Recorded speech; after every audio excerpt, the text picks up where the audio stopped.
আসসালামু আলাইকুম আরহামতুল্লাহি ওবরকাতুহ। নাহমাদুহু ওয়া নুসাল্লি আলা রাসূলিহিল কারীম, আম্মা বা'দ। দেশ এবং বিদেশ থেকে যেখান থেকে আজকে আমাদের এই অনুষ্ঠানটুকু দেখছেন, সকলের প্রতি রইল আন্তরিক সালাম, শুভেচ্ছা ও অভিনন্দন। আজকে যে বিষয়টা আমি শুরু করতে যাচ্ছি বন্ধুরা, আপনারা সকলে জানেন যে পৃথিবীতে এমন কোনো মানুষ নেই যার শত্রু নেই। এমনকি রাসূলুল্লাহ সাল্লাল্লাহু আলাইহি ওয়াসাল্লামের তানারও পর্যন্ত শত্রু ছিলেন আবু জেহেল, আবু লাহাব, উতবা, শাইবা। নবী করিম সাল্লাল্লাহু আলাইহি ওয়াসাল্লামের পিছনে লেগেছিলেন, অনেক ক্ষতি করেছিলেন, কিন্তু রাসূল করিম সাল্লাল্লাহু আলাইহি ওয়াসাল্লাম তিনি কোনোদিন তাদের বিরুদ্ধে বদদোয়া করেননি, ক্ষতি চাননি। সুতরাং আল্লাহ রাব্বুল আলামিন রাসূল পাক সাল্লাল্লাহু আলাইহি ওয়াসাল্লামের উপরে সূরা লাহাব নাজিল করলেন।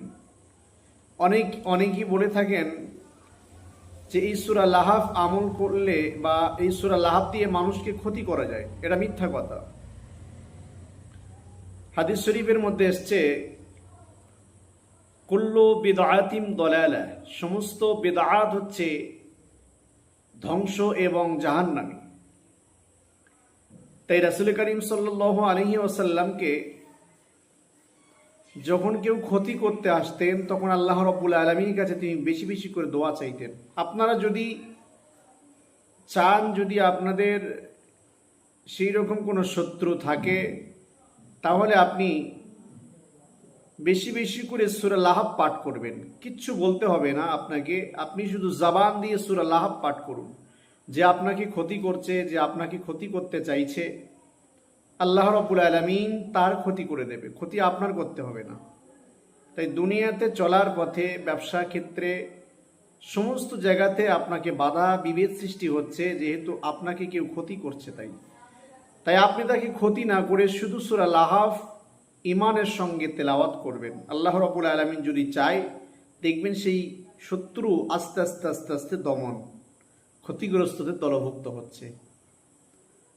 তাই আমাদের সর্বোপরি কোরআন এবং হাদিসের দিকে আমাদের ফলো করতে হবে, যা আমাদেরকে কোরআন এবং হাদিস ঠিক কোন দিকে যেতে বলেছে, যেদিকে আমাদের পথ অবলম্বন করতে বলেছেন, আমরা সেদিকটাই খেয়াল রাখব। আজকে ভিডিও এই পর্যন্ত। আপনারা আমাদের সঙ্গে থাকুন এবং আমাদের চ্যানেলটুকু সাবস্ক্রাইব করে আমাদের পাশে থাকুন, যেহেতু আমরা নিয়মিত প্রতিদিন এই রকম ভিডিও, এই শ্রেণীর ভিডিওগুলো আপলোড করে থাকি আপনাদের উপকারের জন্য। ভালো থাকবেন, সুস্থ থাকবেন। আসসালামু আলাইকুম ওয়া রাহমাতুল্লাহ।